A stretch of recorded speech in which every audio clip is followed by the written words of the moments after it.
Welcome to the Client Magnet Podcast, where we're going to deep dive into the world of personal training, and we're going to equip you with the knowledge and the strategies on how to excel in your personal training business.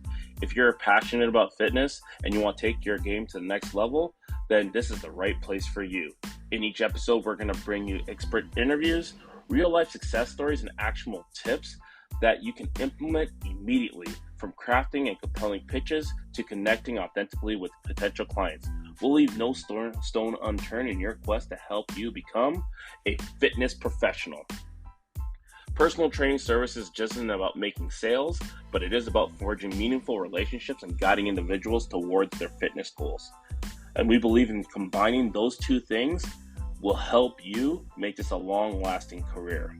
Get ready to embrace the art of personal training and the science of selling and connecting you with the joy of transforming life.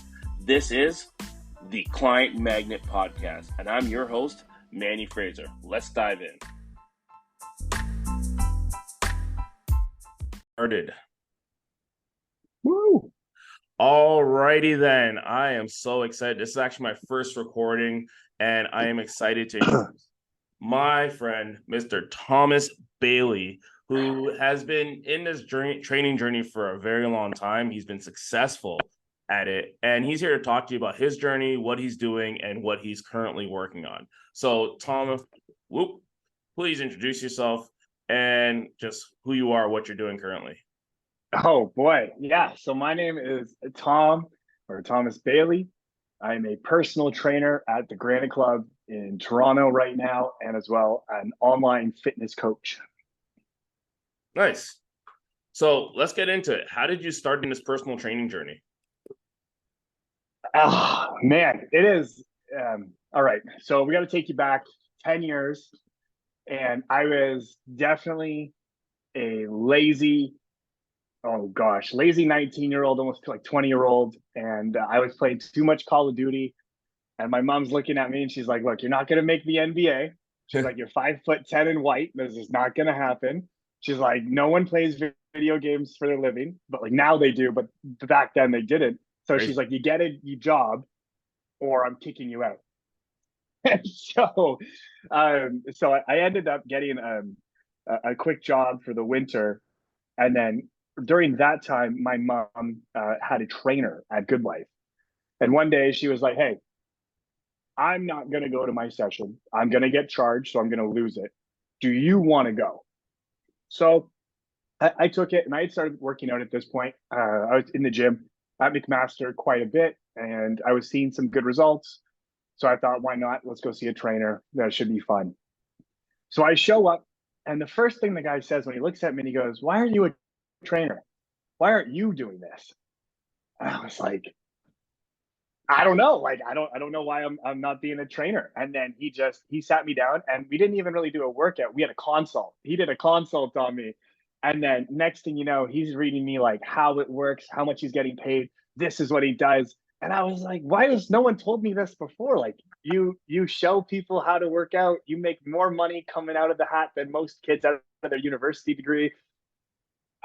Where did I miss this? Yep. So that week I applied for a personal training job in St. Catharines, and I was given a interview. So listen to this. This is how bad I was.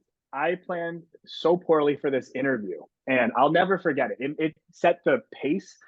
Kim, there's the fitness manager there, and she's a genius. So I show up like 45 minutes late for this interview because we were moving houses, and I lived so far away that I did not take into account traffic, like really the distance of it. I was like, oh, we're in Hamilton, like some part of Hamilton called Carlisle, and I got to drive to Niagara and to St. Catharines. It shouldn't be too bad. It should be like maybe an hour. It was like an hour and a half, hour, 45 minutes. So I was definitely really late. Oh boy. So I show up there, and Kim made me wait 45 minutes before she got someone to tell me that she's not making the interview. So I'm sitting there and I'm boiling, and I'm so mad, and this is such a stupid job. Why would I want to go here? What an insult. I waited 45 minutes. And then about a week later, they give me a call, and they're like, hey, do you want to come in for another interview? And I was like, yes, I'll be right there. And so I was like 20 minutes early for this next interview. And then, let's fast forward 10 years. I got the job. We Wow. were ready to roll. And that was it. But, almost getting kicked out of the house. Mom had a trainer. Yeah, it was, Wow. who knew I would have started that way? That's Couldn't have, crazy. couldn't have written that. So you grew up in Hamilton? Yeah, I went to school in Hamilton for the majority of Oh, my nice. I was in Hamilton for a bit, on the mountain at Mohawk College. Yeah, so I went to Hillfield. I was right across from you. Okay, wow, jeez. And Yeah, so I I went to know the that drive, and yeah, it's like a 30-minute drive sometimes. so And then okay, so Carlisle is probably about 25 minutes away from Mohawk. yeah, And it is closer to Burlington and in like closer to Waterdown than yeah, Burlington, if you've ever yeah. been there. And it's about 20 minutes past Waterdown. Wow. And so yeah, like it was classic young kid, didn't care. I had no Yeah. discipline. I was trying to get into the military actually because Wow. I was like, I need to learn discipline because I was the most undisciplined child. Like I just procrastinated. I didn't have anything I cared about. And until I found personal training, school wasn't it for me. Yep. I didn't like getting tested. I found out like I just hated most of the subjects. It just bored me. So Yep. I didn't apply myself until my last year of high school. And, by when it was in university, didn't like that. I tried business. I tried geography. I tried history. You name it. And just no one pointed me direction towards like kinesiology or like training That's until like the crazy. last moment. It's nuts how fitness has taken over like it's now more mainstream than when either both of you and were growing up. Because I was the same thing. I was never directed in that, hey, take kin. Hey, take fitness and health promotion. I didn't even know what fitness and health promotion was because when I went to college and I was looking for things that were like that you could get into, it was like rec supervisor. And I'm like, I don't want to be a rec supervisor. Or gym teacher. Like you went to Yeah, and school I'm to be like, a gym teacher. You no, got this is all the neither. I don't want this. I like the gym. I don't want to do this. yeah. So it was very interesting that they have nothing. Okay, so now what you're into right now is you are into 90-day fat loss clinics. Can you tell me more about that? And working with where like your market is working with men specifically. How did you get into that, and how did you tailor and find your niche in terms of the market that you need want to train? Well, I've always found that in my in-person business, I related obviously most more to men. And majority of my guys would come in, they've never worked out before. My guys sit at a desk, they work 8 to 12 hours a day. They don't even like the gym. They don't know what a vegetable is. These are my people because Yeah, those are I've always found and you've seen it too. They get that look when they walk in the gym and they're like, "Oh God, this place is very big. Like this is kind of scary. Everyone's gonna look at me." And you and I, we take these people and we slowly, no, no, no, come here. We pull them in, we yeah, rope them in, and then we yeah. go, this is gonna make you feel so good. Like you're gonna feel amazing. You're gonna feel accomplished. You're gonna feel like a man. You're gonna feel like confident. And we know this. So I have figured out a way to bring this into a 90-day platform for my guys online who haven't worked out before or have 1 year of experience or less. So the way we put it together, I've got that beginner piece that you wouldn't have unless you coached it. Because a lot of Yeah. online coaches come in and they just, they throw a plan at someone and they just say, go. But that doesn't help anybody. Like Yeah. unless you're a very self-sufficient person, that you're not going to get there. And that person who would be self-sufficient probably wouldn't have needed your help in the first place because they would have found something online to follow and then Yep. just go do, right? That's true. That is very true. So now how do you get over like so in terms of finding your clients, you found your niche. I guess the common challenges that most trainers have is finding their clients. How do you overcome that? Especially facing the busy man, because I know the busy man is like, I'm a busy man. So like I like training, but I could see how I would not ever in order to find me, I always tell my trainers, I'm like, when I was 19, I was making a lot of money and I was a busy man. If you caught me at the right time, I would have purchased personal training because I did care about fitness, but I didn't come in because I was just focused so much on success. So how do you find those people and address the common challenges of finding those men? To me, that would be in how you're marketing, what you're posting, right? Like if I'm a trainer and I want to attract a guy, well, one, my content is probably going to be more masculine in a sense. Let's say the colors or the aesthetic.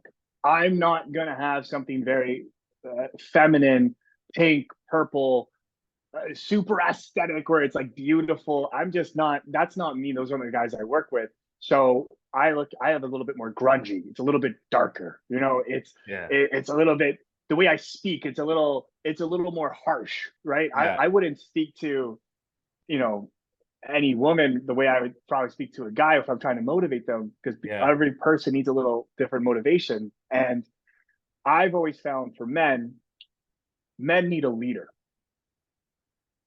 right? And the way the leader is going to speak is going to be different to the guy, is going to be different to the woman. I'm not trying to yell at her. I'm not trying to intimidate her. I'm not trying to come and attack her because she might just shut down on me. This isn't all women. Of course, we can't say that. However, I'm going to say the majority of, and you know this, if I speak to my overweight lady client, I'm like, God damn it, Betty, you need to do better. I'm having someone walk out of the session. But if I've got Rick and I'm like, okay, so here's a great example. I have this client named Jonathan. We've lost 35 pounds.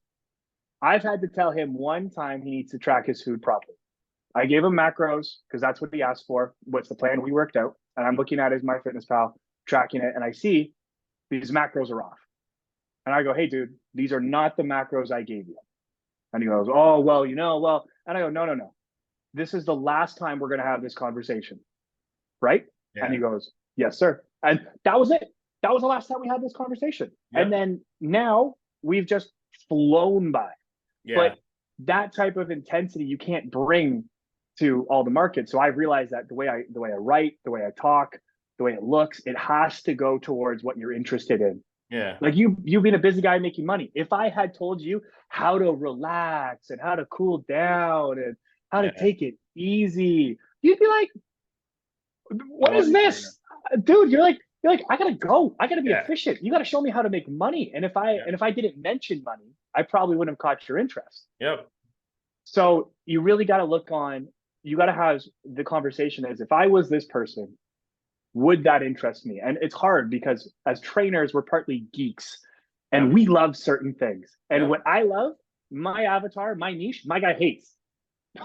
When does he want to look at analytics of data for weightlifting, for nutrition, for how these studies are made? And I geek out about this. Yeah. He's gonna look at me like, dude, I gotta go back to work. Like, I had 15 minutes, and this is, I don't want to do this. Yeah. I'm hiring you for efficiency, not to talk about this. This is true. So here's a question. Now, could you share some success stories of clients that have dropped weight with you? And I guess like in terms of how your confidence or your training style has really helped them. There's a couple that I like to bring up. Jonathan is clearly, he's my most recent. So let's bring up Jonathan. Jonathan, we're at 35 pounds. We're doing our photo shoot tomorrow, actually, because it's the first time he's pretty much had abs. Oh yeah, so we're doing a photo shoot tomorrow morning. It's been great. And you know, he was a classic guy who worked out before. He tried to do all his own self-research, so he's very like self-motivated, and he was overworking. This guy wasn't sleeping a lot. He was doing 500 sets of every exercise in the gym, doing 15 to 20 reps, and he was just maxing out. Like he was just pushing everything he knew, and he just couldn't make it come together. So those are one of those guys where we give him a little redirection, less is more. We show him the calorie line, and then all of a sudden he just needed the plan and he was going to run. That is a very, very small percentage of clients we get like that, where I just had to wind him up, point him in the right direction, and I just let him go. Nice. Guide him on the way, and he bounces back. Yeah. And then I've had a client where Nick dropped 42 pounds, and it wasn't in 90 days. We dropped 30 pounds in 90 days, and then the next 12 pounds took a little longer, but we dropped 42 pounds in total. Wow. Nick was a completely different case. Nick needed a little bit more hand-holding. Nick needed a little bit more confidence building. And for him, he had never worked out before. So at this point, you got to imagine that if we don't build the confidence for him to just walk in the gym, I can't expect him to be ready to go for every exercise or how to do it properly. I need him to just be confident in walking in the gym. That's our first win. I don't care if he walks out right after. I just need him as the habit. We go inside the gym on a weekly basis, a daily basis, right? There was just something that we pick up. Yeah. Then for Nick, we did, it was amazing. We had to teach him, and he's gonna hate that I said this, but we had to teach him how to cook. The amount of people, and this is not, I'm not taking a shot because I'm no good cook, but the amount of guys I work with that go, dude, I know how to use a microwave, and that's it. It's crazy. So, but there's another thing you're not going to think of if you're just like, hey, here's a food plan, here's a meal plan. So that's why my guys, we get grocery lists, we get how to cook it, we get different ways to cook it, we got videos of how you cook this stuff. These are all the important things that we want to have, because when you leave your client hanging, like this is where people get unsuccessful. So you got to figure out how you can be there as much as possible just to make it seamless. What you're saying right now is actually very true, because a lot of times, a lot of trainers will just give meal plans to their clients, and then they wonder why they're not seeing success, or that the person's not actually like the client's not being successful. And instead of pivoting or trying to really investigate, they blame the client even more. And it's like, well, no, like your plan was in good intentions, but like you're right. Grocery shopping, do they know how to do it? Do they know how to do the little things in terms of like picking out food, how to cook it properly where they actually want to taste it? Because if someone eats food and doesn't taste well, yeah, they're gonna be like, yeah, I'm good. This is not it. I'm good. I'll have a hamburger because that thing tastes so good, especially Five Guys. Especially Five Guys. Like, so now here's a imagine I'm question. not Now, okay. Well, yeah. oh no, continue. Well, imagine getting given, like, let's say, okay, I know nothing about investing. I know that was a bit of your background. So if you were just to give me a sheet and you'd be like, oh, hey, dude, here are your pips, here are your this, because we're going to use some Forex, blah, blah, blah. And then I'm like, fuck, dude, I don't even know what app I need to get. And you're like, oh, great, that's not on an app. So no wonder why you haven't done this. Like, and then I'm like, what's a pip? Like, what do you mean? I'm looking for like this 0.01. And then what's my buyout? And if you don't ask, like, hey, are you confident with doing this? Like, is this something that you're good with? Are you okay? Do you have any questions? Right? When you just give someone something and you go, you think that's it. When you write 6 ounces of chicken breast, some broccoli, and some green beans, you're like, okay, great. Well, do you know how to cook broccoli? Do you know how to make it taste good? Do you know how to make your green beans fun? Like, do you know how to season chicken? Do you have different ways you want to season chicken? Do you know how the many ways you can cook chicken that's not the same meal and super boring all the time? Yeah. And then they're probably going to go, no, I only know how to maybe pan fry it. And that's it. And cool. But there's so many things you can coach out of that. And to just expect everyone to be at your knowledge doesn't help anybody. Yep, you're absolutely right. You are absolutely right. So now here's a question in terms of mental health and emotional stability right now, because that's a big buzzword. How do you address mental health and emotional aspects in terms of weight loss and confidence building in your coaching? I know a lot of people, it's like the people that aren't successful, that's the people that you need to deal with the mental side more so than the people who are successful. So what do you do in transitioning with that? A lot of it comes down, I believe, to the emotional intelligence you have. Because not everybody is going to need some, let's say, mental health coaching. Not everybody is going to need confidence building. You got to be able to see the client that needs the relationship right now, right? Are they analytical? Are they functional? How are they trying to operate? Is it a linear or emotional style? What is this client trying to portray to you? And are you asking good questions to understand them so you can coach them? So let's say you got a guy who might be needing a little bit more of a relationship or a friendship, right? There's so many ways you can check in on that guy.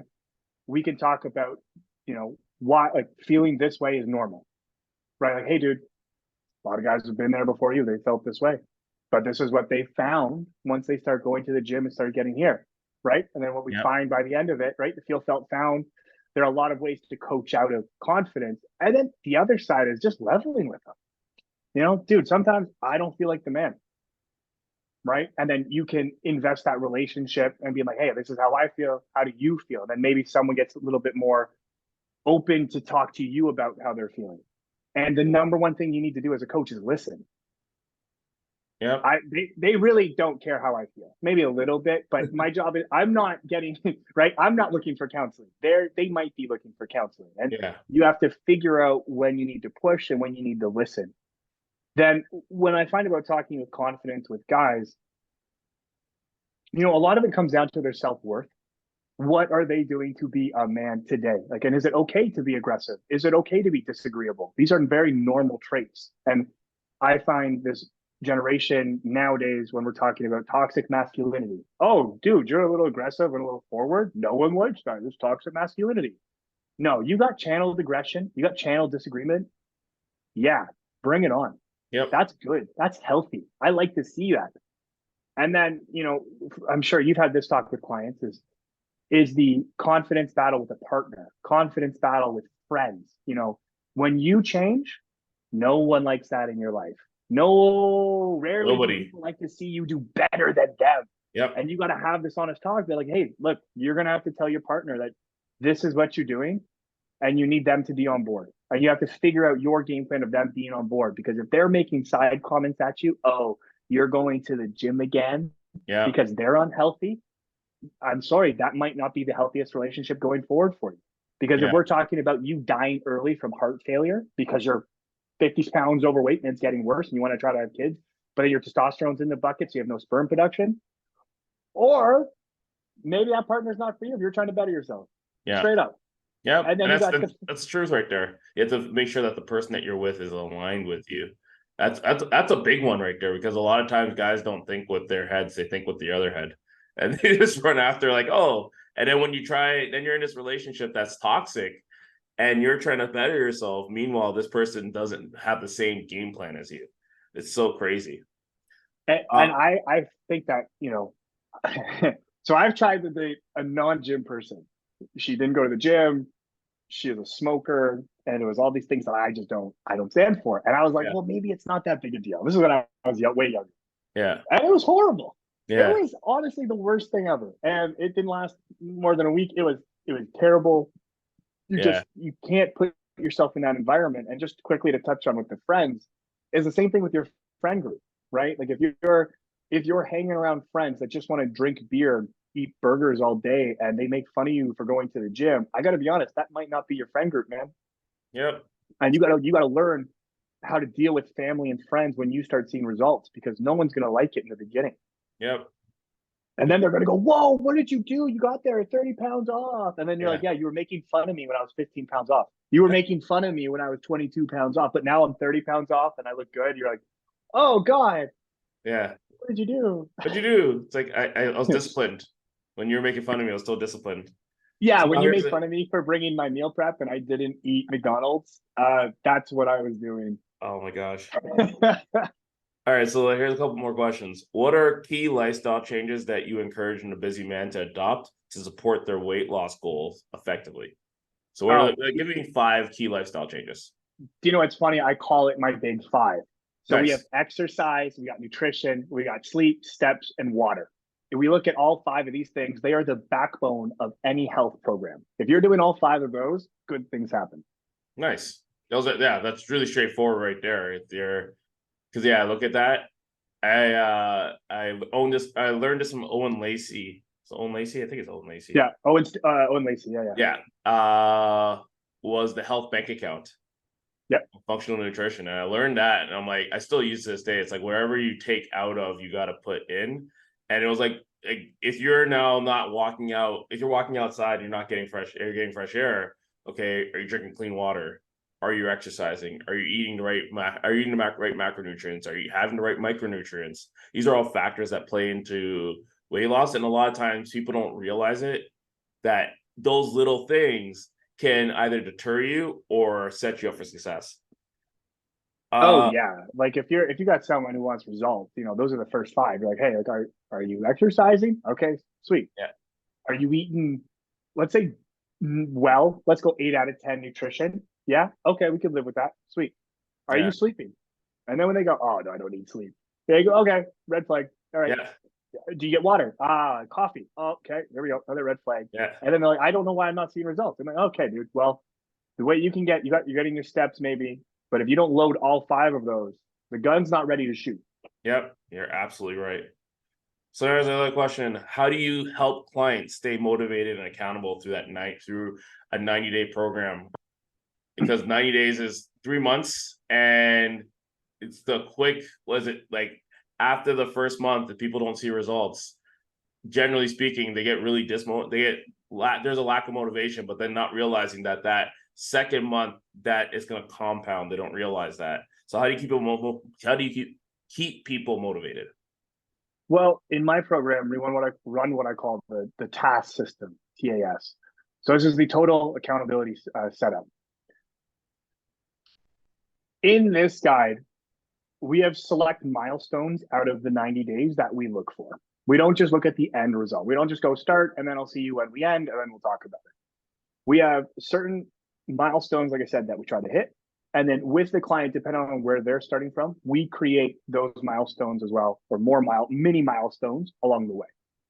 Those little wins. Nice. In the beginning with my ab plan, we get weight off very quickly because in that first 4 weeks, we want to I'm averaging around like 9.5 pounds for guys in 4 weeks just to start.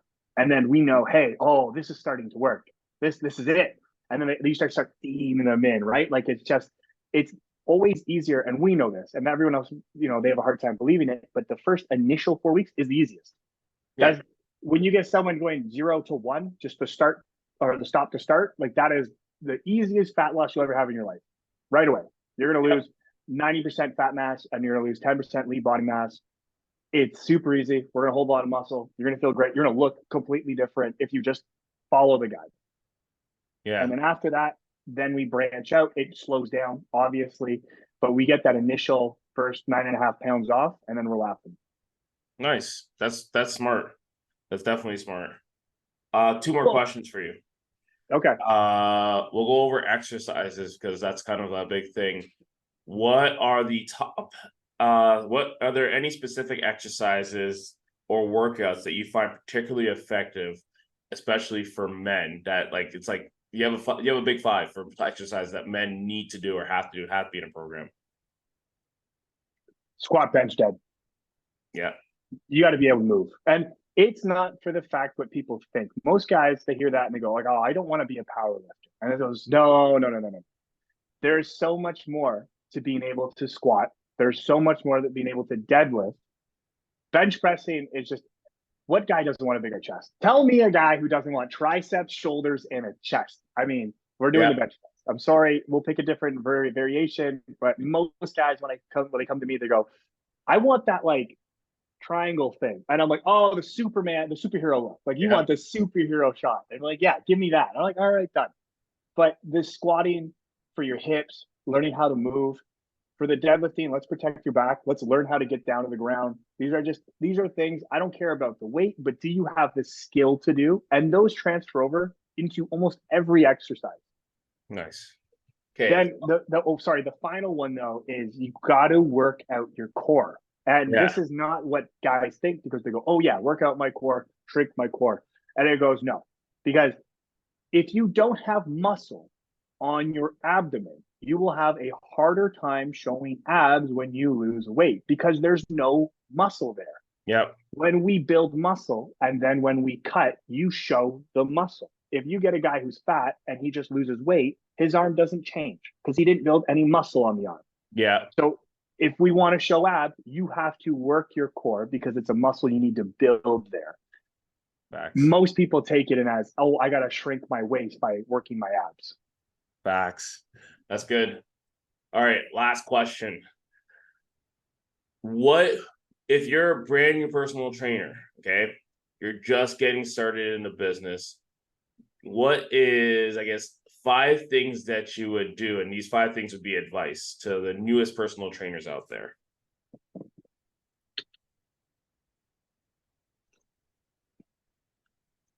Okay. You got to say yes to everyone. Every client you got to work with. I don't care if it's 5 a.m. I don't care if it's 9 p.m. You never say no.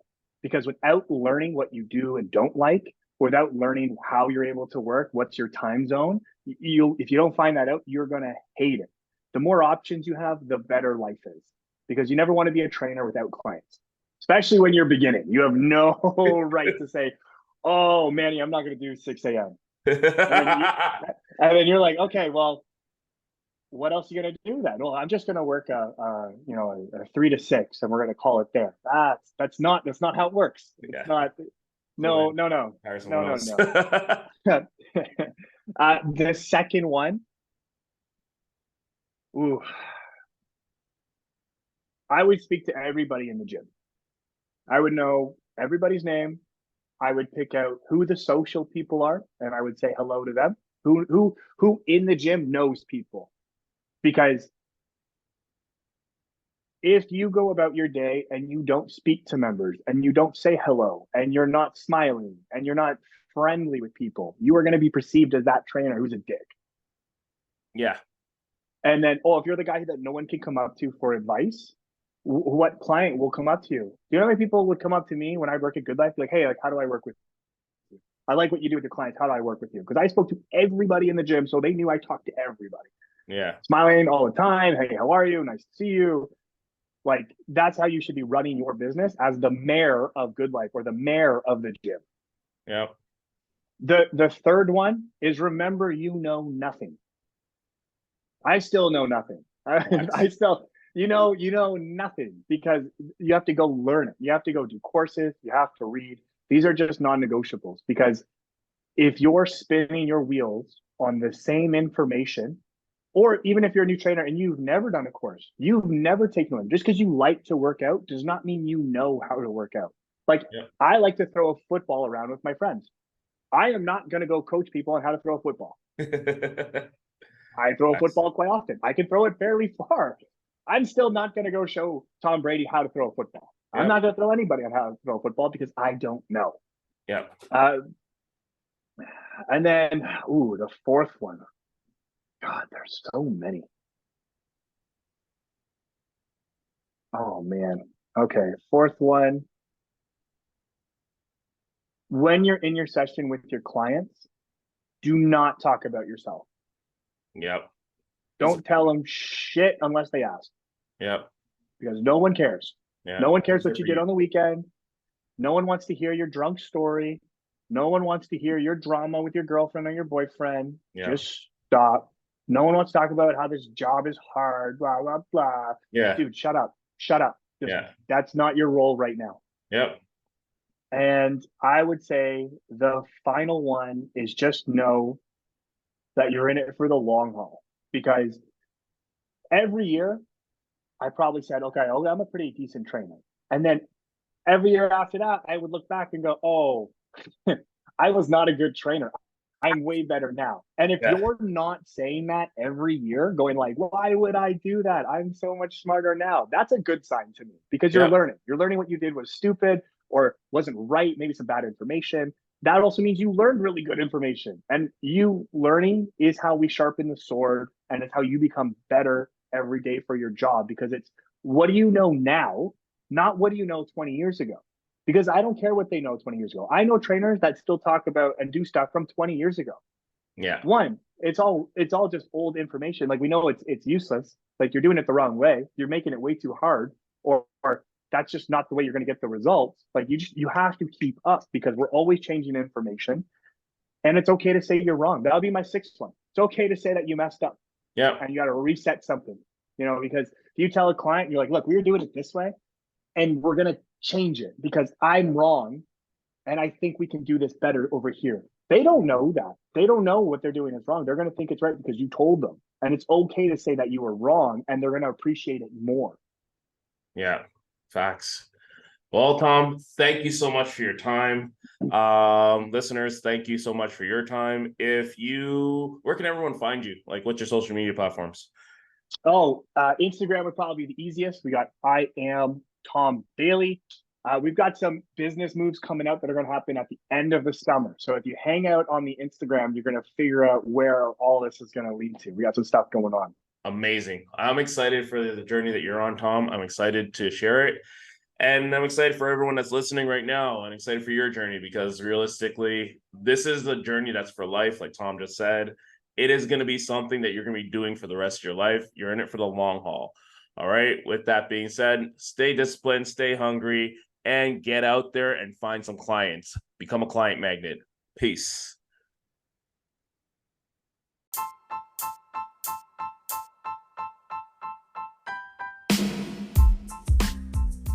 Thank you for tuning in. And until next time, keep pushing boundaries, inspiring change, and making a lasting impact through the personal training. Stay motivated, stay committed, and remember, the journey to excellence is just beginning. This has been Manny Fraser signing off. Keep shining, and we'll catch you on the next episode. Happy coaching!